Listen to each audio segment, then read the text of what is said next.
Halo teman-teman semuanya, selamat datang kembali di channel ini. Jumpa lagi dengan saya Vicky Himpong. Semoga kalian semua selalu dalam keadaan yang sehat. Ada berita yang seru dan menarik tentang perpolitikan hari ini. Untuk itu stay sampai selesai. Kita akan segera untuk bahas video ini. Dan semoga ini bisa memberikan berita terupdate kepada kalian semua. Tanpa perlu banyak basa-basi, kita akan segera bahas video yang pertama.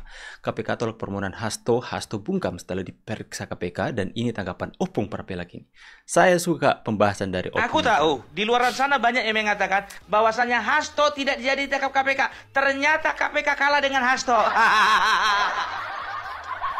Hasto tidak jadi ditangkap KPK, itu artinya apa? Bahwa Hasto tidak lagi menjadi tersangka. Hasto bebas. Itu pernyataan yang terlalu on. Sangat on kah? Biasa itu, ya kan? Kalau misalnya orang-orang kecil, orang-orang kerdil, ya, itu biasanya sangat senang dengan kemenangan-kemenangan kerdil. Mungkin menyampaikan terkait surat pengajuan tadi yang disampaikan salah satu rekan jurnalis bahwa tidak akan dilakukan pemeriksaan. Kalau itu sudah saya jawab bahwa proses penyidikan tetap berjalan, ya. Tetap berjalan. Kita menolak pengajuan tersebut. Namun, apakah penyidik akan melakukan pemanggilan kepada yang bersangkutan selama proses pra-peradilan berlangsung atau setelah itu, tentunya kita kembalikan kepada penyidik. Demikian. Akan dipanggil lagi teman-teman. Dan jaksa penuntut umum ini bekerja sama dan saling memberi masukan. Kapan sebaiknya tersangka ini ditahan? Bagaimana alat bukti dalam pemenuhan unsur perkara? Ini menjadi salah satu kekuatan di KPK hingga pada saat perkara ini dilimpahkan ke persidangan nanti untuk conviction rate-nya ini 100%. Ya, kita tunggu saja babak selanjutnya teman-teman ya. Gak mungkin KPK tidak serius untuk menanggapi kasus ini kalau sudah dijadikan tersangka. Itu menunjukkan keseriusan mereka. Kalaupun tidak ditahan hari ini, mereka menunggu waktu yang tepat mungkin teman-teman ya. Kita tunggu babak selanjutnya. Next ya. Tersangka Bu Kony bersuara cukup keras dan mengatakan bahwa ada bukti yang dititipkan oleh Mas Hasto kepada Bu Kony. Bisa dijelaskan seberapa kuat sebetulnya bukti yang diberikan oleh Mas Hasto kepada Bu Kony? Begini, pertama mesti dikoreksi, kata-kata itu bukan bukti. Nah, yang pertama bukan bukti teman-teman ya.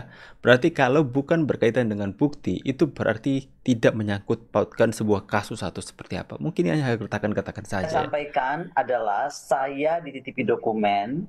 Dokumen itu teman-teman. Bisa menjadi bom waktu. Itu kalimat saya. Oke. Saya lebihkan. Bom waktu apa sih? Dan saya bilang dokumen ya, artinya saya tidak bilang saya pegang video, saya tidak bilang saya pegang foto. Kenapa ini bisa saya sampaikan? Karena tidak lama dari saya bicara itu, kemudian beredarlah video-video atau apapun lah kepada saya terkait kasus terong Ibu Iriana. Nah, di sini kalian sudah paham teman-teman ya, bahwa ini bukan bukti, sudah diakui sendiri oleh si Kony teman-teman ya. Bukan bukti, dan juga soal terong-terong yang mereka sasarkan kepada Bu Iriana itu bukan dari statement dari si Kony teman-teman. Tapi di sini kita melihat bahwa Kony menciptakan sebuah narasi bersama dengan Hasto. Mengatakan bahwa ada dokumen yang akan menjadi bom waktu teman-teman. Kemudian kelompok mereka ini teman-teman mulai menggoreng semuanya, menambah-nambahkan, melebih-lebihkan beritanya, kemudian mereka sedorkan kepada masyarakat.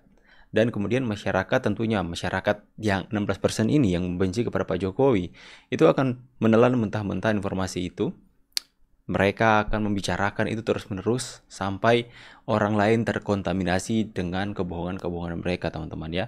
Jadi di sini fix bahwa terong-terong yang mereka bahas itu adalah sebuah tudingan atau sebuah hinaan kepada Ibu Iriana yang mereka mau melampiaskan kebencian mereka dengan cara yang sejahat itu teman-teman. Yang mau makan siang siapa?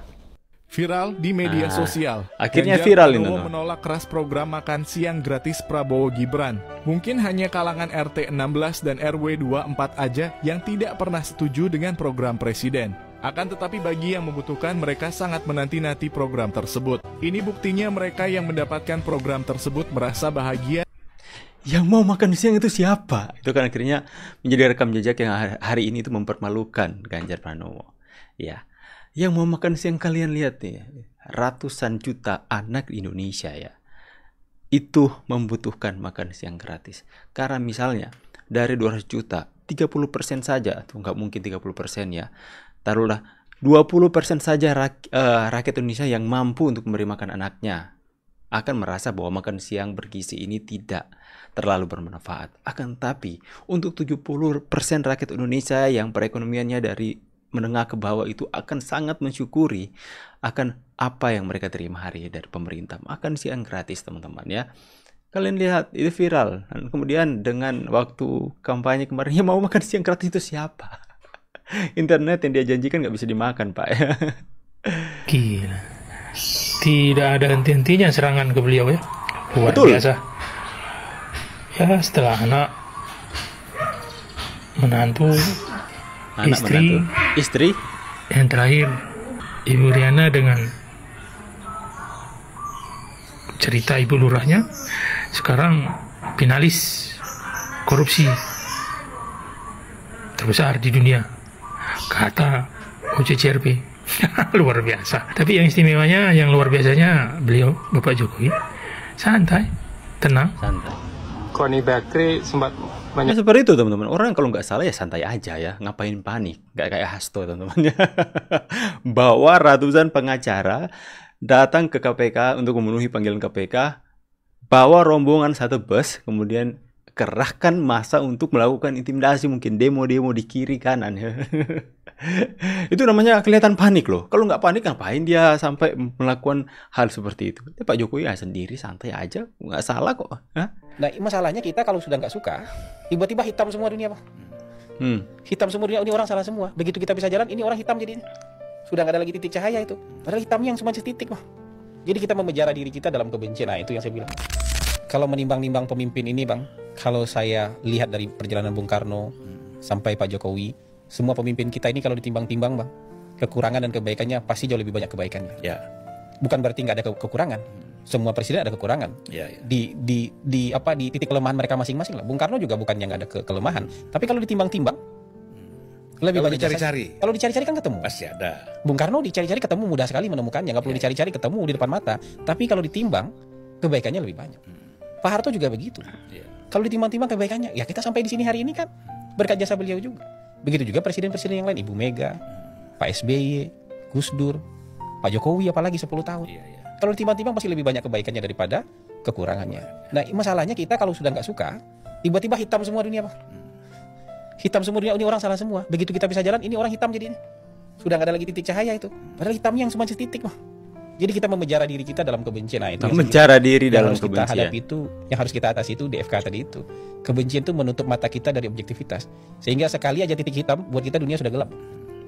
Padahal itu yang paling bahaya kan. Awal mulanya kan DFK itu kan titik hitam kecil. Titik hitam kecil. Karena kebiasaan terbiasa melakukan DFK, akhirnya menjadi membesar. Setelah membesar dia menjadi karakter. Jadi itu dinasehatin oleh ulama yang sehebat apapun udah nggak bisa lagi. Karena udah jadi karakter. Nah, sebelum sampai ke sana kita harus mitigasi, Bang. Kalau itu jadi apa, Bang? Jadi kebiasaan kita, tradisi kita. Mungkin kita akan menyusul bangsa-bangsa yang hancur gara-gara kebencian. Kan nggak sedikit contoh bangsa yang hancur gara-gara kebencian. Betul. Gitu. Terus masa kita nggak mau belajar dari itu gitu. Kita nggak mau belajar dari itu. Gitu. Ya, itu yang saya bilang, teman-teman ya. Orang itu sekolah tinggi-tinggi, menerima gelar profesor, doktor, ya, mempunyai logika, pemikiran yang sudah di atas rata-rata dari kebanyakan orang lain. Semuanya akan sirna ketika hatinya sudah tertutup dengan yang namanya kebencian, dendam, sakit hati sama orang lain, sehingga mereka tidak objektif lagi dalam melihat realita yang terjadi. Mereka hanya akan fokus di satu titik hitam itu, di satu kekurangan itu, dan tidak mau melihat banyaknya kebaikan yang dilakukan oleh seseorang jika mata dan hatinya sudah tertutup dengan yang namanya kebencian. Saya sangat fans sama Bang Hasan Nasbi karena beliau benar-benar mempunyai pemahaman yang saya pikir bukan hanya logika yang berjalan, tapi juga adab dan akhlak, teman-teman. Next ya. Apa yang akan dilakukan oleh Hasto dan juga PDIP apabila upaya pra-peradilan gagal? Akankah skandal korupsi para pejabat akan diungkap juga? Terima kasih. Dan saya tuh belum melihat kemungkinan kalah. Jadi kalau jadi maksudnya apa? Kita tidak melihat ada peluang kalah. jika kita sama-sama mencari benar. Kemungkinan kalah itu hanya bisa kalau ada pihak yang berangkat tidak mencari benar tapi mencari menang. Itu loh. Nah, kalau kemudian ditanya sama teman-teman Mas Jo tadi, bagaimana kalau kalah? Kita belum lihat kemungkinan kalah. Kita lihat argumentasi hukumnya sangat kuat. Kita punya 1000 lawyer yang berdiskusi online setiap hari. Kita membedah seluruh pasal sampai risalah undang-undang. Kita periksa ayat per ayat, huruf per huruf. Terus kalau menang berarti video-video itu nggak akan keluar. Sebentar dulu. Oke, dan dalam sejarahnya ada banyak kasus di mana bisa menang pra-peradilan. KPK kalah dalam pra-peradilan gitu. Dan menurut saya bahwa teman-teman lawyer ini sudah berjuang luar biasa. Luar biasa apa? Itu. Nah, soal mereka membela mati-matian seorang yang sudah dijadikan tersangka oleh KPK yang mungkin punya bukti kuat bahwa dia melakukan korupsi, suap dan membantu seorang untuk melarikan diri, apa bahasanya teman-teman ya. Mereka membela mati-matian teman-teman ya, dan mereka berharap bahwa KPK kalah katanya di pra-peradilan. Ya, kita bisa melihat di sini bahwa yang dibahas mereka adalah kalau misalnya Hasto menang atas KPK, berarti videonya nggak keluar. Akan tapi di awal tadi kita melihat bahwa itu it's not about video, bukan video yang dititipkan Hasto ke Koni. Koni mengatakan sendiri bahwa itu bukan video, itu adalah dokumen-dokumen yang dititipkan kepadanya. Akan tapi orang-orang seperti ini Adian teman-teman mengatakan bahwa itu mungkin ya, saya juga nggak melihat statement mengatakan itu video, tapi beredar sampai ke presenter tahu bahwa itu adalah video teman-teman. Video-video akan keluar. Nah, gimana ceritanya? Mereka nggak kompak satu dengan yang lain. Kita melihat bahwa mereka mencoba untuk menggoreng berita ini, membuat berita ini menjadi ditambah-tambahkan, ditambah bumbu ini bumbu itu agar supaya semakin mungkin menakutkan dan bisa mengintimidasi pihak-pihak seperti KPK dan sebagainya dan pemerintah. Bagaimana pendapat kalian teman-teman ya? Kita nggak perlu memberikan teman-teman, perlawanan seperti apa. Kita cukup tahu aja siapa mereka. Kita cukup tahu aja sosok mereka di dalamnya seperti apa. Ternyata kalian membela mati-matian toh koruptor-koruptor di sini ya. Ya, silahkan teman-teman memberikan pendapat kalian, tanggapan di kolom komentar. Saya pamit dulu, see you on the next video and God bless. Bye guys.